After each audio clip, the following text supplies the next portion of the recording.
இன்னைக்கு எபிசோட்ல சரவணன் கடையில இருந்தப்போ எதிர்பாராத விதமா அங்க வந்த மயில் மாமான்னு கூப்பிட்டதும் ஒரு நிமிஷம் எல்லாரும் ஸ்தம்பிச்சு போயிட்டாங்க.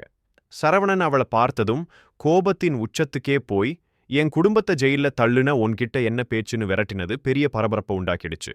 பாண்டியன் வந்ததும் மயில் கால்ல விழுந்து கெஞ்சியும் அவர் கொஞ்சமும் இறங்கி வராம கோர்ட்ல கேஸ் நடக்குது, எதுவா இருந்தாலும் அங்க பேசிக்கலாம்னு சொன்ன விதம் அவரோட வைராக்கியத்தை காட்டுச்சு.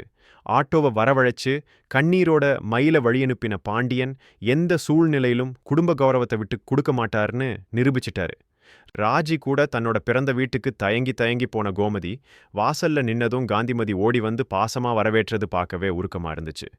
என் பொண்ணு வீட்டுக்கு வந்துட்டான்னு காந்திமதி சந்தோஷப்பட்டாலும் உள்ள இருந்த முத்துவேலும் சக்திவேலும் அதை ரசிக்கலங்கிறது அவங்க முகத்துல அப்பட்டமா தெரிஞ்சது. கோமதி தன்னோட அண்ணன்கள் கிட்ட எனக்கு ஆபத்துன்னு தெரிஞ்சதும் ஓடி வந்தீங்க, அதுக்கு நன்றி சொல்லத்தான் வந்தேன்.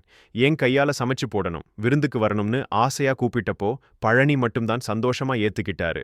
ஆனா சக்திவேல் அங்கதான் தன்னோட சுயரூபத்தை காட்டினாரு. உனக்கு பிரச்சனைன்னு வந்தோம், அதுக்காக பழைய பகைய மறந்துடுவோம்னு நினைக்காதுன்னு சக்திவேல் வெடிச்சதும் இடமே அதிர்ந்து போச்சு. எங்க வீட்ல வேலை பார்த்தவனோட ஓடி போனவனி உன்னை தங்கச்சியா ஏத்துக்க முடியாதுன்னு அவர் வீசி எறிஞ்ச ஒவ்வொரு வார்த்தையும் கோமதி நெஞ்சில ஈட்டி மாதிரி பாய்ஞ்சது. காந்திமதி சமாதானம் செய்ய வந்தாலும் முத்துவேலும் தம்பிக்கு ஆதரவா பேசி முதல்ல இவள் வெளியே போக சொல்லுங்கன்னு சொன்னது கோமதிக்கு பெரிய இடியா இறங்கிடுச்சு. ஆசையா அண்ணன் வீட்டுக்கு வந்தவ அவமானப்பட்டு கண்ணீரோட நின்னது பாவம் பார்க்கவே கஷ்டமா இருந்துச்சு. கோமதியின் இந்த வருகை ரெண்டு குடும்பத்துக்கும் நடுவுல இருக்கிற பகையை இன்னும் அதிகமாக்கிடுச்சு.